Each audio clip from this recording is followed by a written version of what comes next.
बहुत बड़ी अपडेट आप सभी छात्रों के लिए निकल कर आ रही है। जो छात्र लगातार मैसेज कर रहे थे, आरक्षित वर्ग के स्पेशली छात्र लगातार मैसेज कर रहे थे कि सर 69,000 प्राथमिक शिक्षक भर्ती में क्या वाकई में जो पुनः नई सूची के लिए ये ऑर्डर जारी किया गया था हाईकोर्ट की तरफ से, क्या उसको अब मान्य नहीं करेगी ये उत्तर प्रदेश की सरकार। अब ये जो मामला है वो सुप्रीम कोर्ट जा पहुंचा है। इसकी जो सुनवाई हुई थी उसमें क्या एग्जैक्टली बातें निकल कर आई हैं, आरक्षित वर्ग के छात्रों के लिए कुछ पॉजिटिव निकल कर आया है या नहीं, या फिर अनारक्षित वर्ग के छात्रों के लिए कुछ पॉजिटिव निकल कर आएगा, क्या उनकी जॉब बची रहेगी या इनको जॉब मिलेगी या नहीं मिलेगी। जो आरक्षण वर्ग का जो घोटाला हुआ है, जिनके साथ अन्याय हुआ है, क्या उनको उत्तर प्रदेश की सरकार नियुक्ति पत्र देगी या नहीं। तो मामला क्या था, इन सभी पॉइंटों पर बात करेंगे। वीडियो में अंत तक साथ बने रहिएगा। अगर आप इस चैनल पर नए हैं तो इस YouTube channel the GSB academy को सब्सक्राइब जरूर कर लें, वीडियो को लाइक करना बिल्कुल भी ना भूलें और इस वीडियो को पूरा अंत तक जरूर देखें। सबसे पहले बता देते हैं, जिन लोगों छात्रों को नहीं पता है कि इलाहाबाद हाई कोर्ट की तरफ से क्या आदेश जारी किए गए थे अभी 69,000 प्राथमिक शिक्षक भर्ती की पुनः नई सूची के मामले में। जैसा कि आप सभी को पता होगा कि इलाहाबाद हाई कोर्ट ने पिछले माह यूपी सरकार को नए सिरे से एक पुनः नई सूची तैयार करने के लिए आदेश दिए गए थे। इस फैसले के खिलाफ भर्ती प्रक्रिया में सामान्य वर्ग में चयनित उम्मीदवार द्वारा सुप्रीम कोर्ट में भी चुनौती दे दी गई थी, जिससे कि यह मामला सुप्रीम कोर्ट जा पहुंचा है। याचिका में कहा गया था कि 69,000 शिक्षकों की नियुक्ति प्रक्रिया में आरक्षित श्रेणी के अभ्यर्थियों का प्रतिनिधित्व पर्याप्त है, दोबारा से मेधा सूची जारी करने की जरूरत नहीं है, ये बातें कही गई थी। और साथ ही साथ जब ये मामला सुप्रीम कोर्ट में पहुंचा और इसकी जब सुनवाई हुई है तो उस समय क्या बातें निकल कर आ रही हैं, क्या पॉजिटिव पॉइंट निकल कर आ रहे हैं आप सभी छात्रों के लिए। सुप्रीम कोर्ट में जो सुनवाई हुई थी उसमें इलाहाबाद हाई कोर्ट के उस फैसले पर रोक लगा दी गई है जिसमें उत्तर प्रदेश सरकार को राज्य में 69,000 सहायक शिक्षकों की नियुक्ति के लिए एक नए सिरे से पुनः नई सूची तैयार करने का आदेश इलाहाबाद हाई कोर्ट ने दिया था, यानी कि स्टे लगा दिया गया है।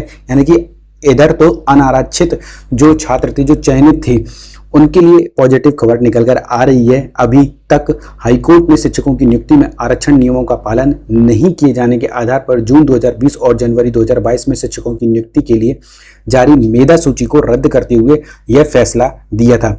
जैसा कि आप सभी को पता है कि मुख्य न्यायाधीश DYD चंद्रचूड़ और न्यायमूर्ति JB पार्दीवाला और मनोज मिश्रा की पीठ ने हाईकोर्ट के फैसले को चुनौती देने वाली याचिकाओं पर नोटिस जारी करते हुए यह अंतरिम आदेश दिया है। पीठ ने हाईकोर्ट के फैसले के खिलाफ याचिका दाखिल करने वाले रवि कुमार सक्सेना और 51 अन्य याचिकाओं पर उत्तर प्रदेश सरकार और राज्य के बेसिक शिक्षा बोर्ड के सचिव व अन्य पक्षकारों को भी नोटिस जारी कर अपना पक्ष रखने को कहा है। वो भी लिखित रूप में अपना पक्ष रखने की बात कही गई है। मुख्य न्यायाधीश चंद्रचूड़ ने कहा है कि हम हाई कोर्ट के फैसले पर रोक लगा रहे हैं।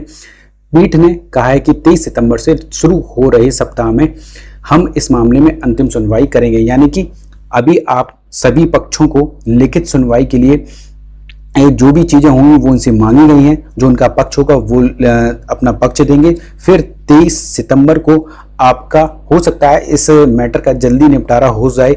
जिस हिसाब से मुख्य न्यायाधीश का वक्तव्य था, उन्होंने जो बातें कही हैं, उनका कहना है कि 23 सितंबर को आपको इसमें कुछ ना कुछ आरक्षित वर्ग के लिए भी पॉजिटिवनेस देखने को मिल सकती है। जिन छात्रों के साथ आरक्षण घोटाला हुआ, जिनके साथ अन्याय हुआ, उनको भी ये नियुक्ति दी जा सकती है या नहीं, ये तो आपको 23 सितंबर को ही देखने को मिल सकता है कि आखिर 23 सितंबर में क्या क्या चीज़ें निकल कर आती हैं और उत्तर प्रदेश की सरकार क्या स्टांस रखती है, क्या स्टैंड रखती है आरक्षित वर्ग के साथ। जो छात्र हैं उनके साथ जो अन्याय हुआ है उन चीज़ों को लेकर, और जो अनारक्षित चयनित छात्र हैं उनको बाहर करने को लेकर, और पुनः नई सूची को लेकर जो इलाहाबाद हाई कोर्ट ने ऑर्डर भी दिया था, आदेश भी दिया था कि आप जल्द से जल्द एक पुनः नई सूची निकालें।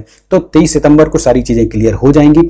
इसलिए आप इस YouTube channel the GSB academy को सब्सक्राइब जरूर कर लें। आपको सबसे पहले ऑथेंटिक और लेटेस्ट अपडेट 69,000 प्राथमिक शिक्षक भर्ती के मामले कुछ भी अपडेट आएगी तो आपको सबसे पहले प्रोवाइड करा दी जाएगी। इस वीडियो को ज़्यादा से ज़्यादा अपने सभी व्हाट्सएप ग्रुप में, सभी टेलीग्राम ग्रुप में और सभी फेसबुक ग्रुप में, ट्विटर पे और इंस्टाग्राम पर ज़्यादा से ज़्यादा शेयर जरूर करें, जिससे कि छात्र को सही और सटीक जानकारी मिल सके।